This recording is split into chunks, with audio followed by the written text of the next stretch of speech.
video is gonna be fun because may papakita kami sa inyo, guys. Kwentang malupit ni ate sa kanyang business, one of her business. We will gonna introduce it later on. So, hindi na natin patagalin pa, guys. Let's come inside na kasi mag-start na po kami.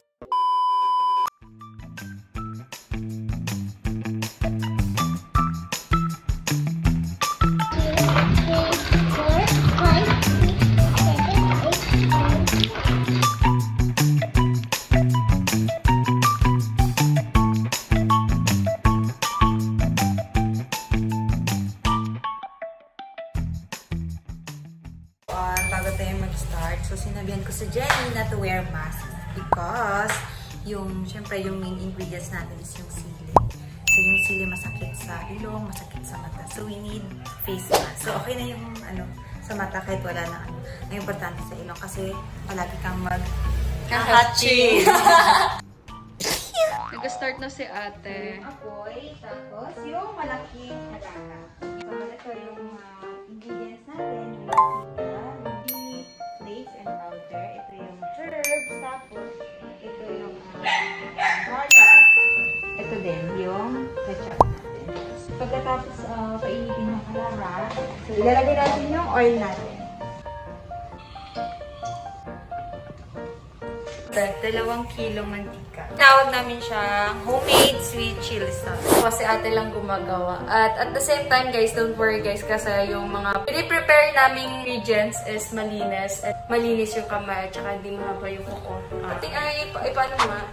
I cut my nails. Yes, sobrang linis. Ngayon guys, hintayin natin na kukulo yung mantika. 2 to 3 minutes bago natin ilalagay yung garlic.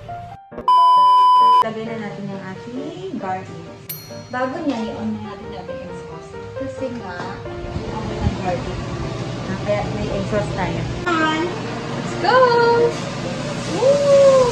Wow! Mahiwagang sandok.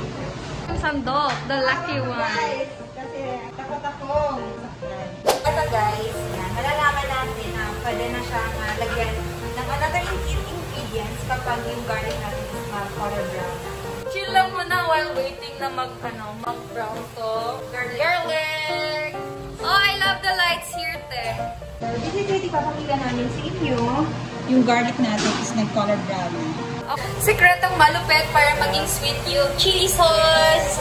Alam niyo na yan, ketchup, tomato sauce. Natin siya i-mata para hindi tayo masunog. Masunog. Okay. Ano siya guys, napatilukot na syempre, diba? Diba guys, hindi siya ano ba? Ilang ko na lang. Okay. Nagka-pisik-pisik guys, kahit kahinay ko ang iyang makalayo. Sa part guys, after ko ilagay yung tomato, ito yung pinakamahirap kasi hindi mo pwede iwanan. So consistent yung ukay-ukay. Char! Bakit parang may hugot yun, te? Hindi, totoo. Okay. Seryoso guys. Kasi otherwise, yung chili sauce nyo, pagod. Tapos hindi balance yung niya, yung pagkaluto na. Kasi dito kasi na part, kailangan luto talaga yung tomato sauce. As pala yung chili sauce, te. Yung Ay, yung chili flakes. Chili garlic. Chili garlic. Chili flakes. Chili flakes. 15 to 20 minutes yung pag-cook. Okay. So later guys, makikita nyo kukulo yan. Grabe kalapot din na. Ako daw, te, try it. Sige. Yan, gusto Okay, ko we'll yan. try it. Ano ba nito?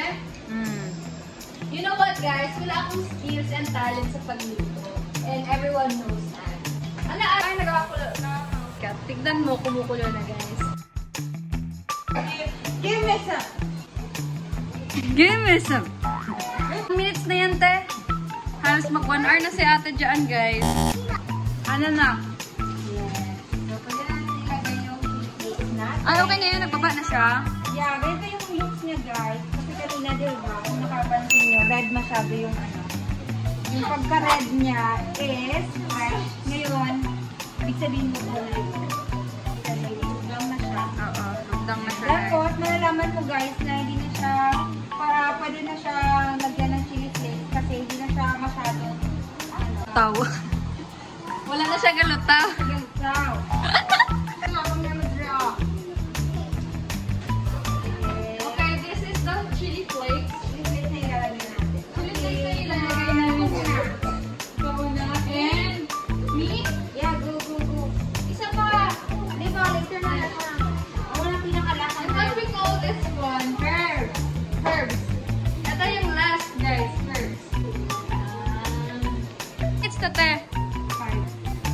lang. So, malapit na lang po matapos. Mga ilang minutes na lang ba? 3 minutes na lang, guys. And we are almost done. Pinaka-last, nilalagay natin itong herbs. So, ito yung sikreto para yung chilies natin is mabango. Yippee! May damit na extra na dala. Choice, ganito yung suot natin. Kay Igang. The next Ivan, allow you.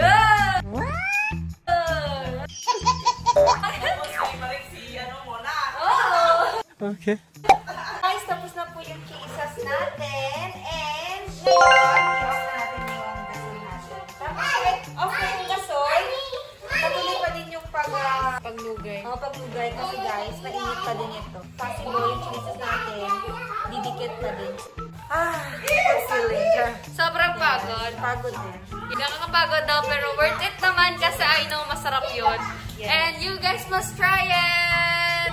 Tomorrow. Everyone, at ngayon, ang gagawin natin is mag-repack na tayo ng ating chili sauce. So, ito, sinil namin siya para hindi siya madapuan ng alikabok or lamok. Papaliwanag ko kung ano yung gagamitin natin sa ating repacking. So, we have the bottle. Diyan din po tayo mga cup dito. Pangkuha ng chili sauce. Imbudo, napaka-importante din ng imbudo para hindi siya matapon. Ito din, yung gagamitin natin para pang tulak. So, ang purpose nito guys, para yung chili sauce natin hindi matapon at para malinis tayo, no? Matapos tayo na malinis. Nakikita niyo diba guys, walang tapon. Yan. So, dagdag lang tayo ulit. Ang pack natin lahat, 19 bottles po. So, actually, 20 po ito lahat. Dito, guys, meron pa natira. It's for home buddies. Para sa mga kasama ko.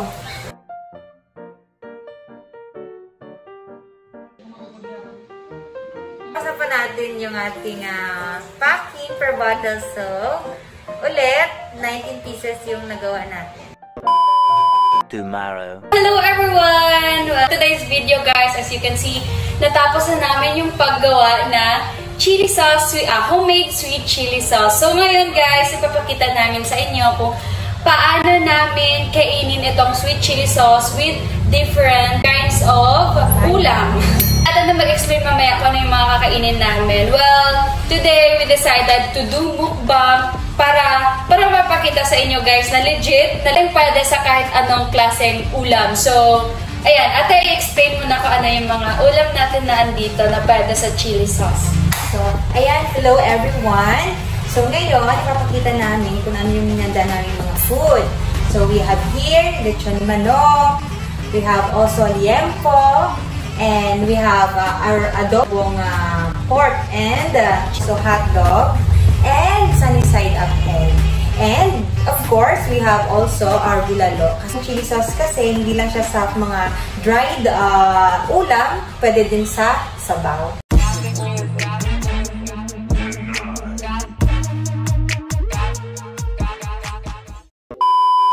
Mag-start na tayo sa ating mukbang. Prepared disposable plastic hand gloves. Gamit tayo. Ayan. Tapos sa inyo, nanda namin sauce. So, ayan. Yeah, I'm so excited. Let's eat. Sige, 1, 2, 3, go! Let's eat! Arat na!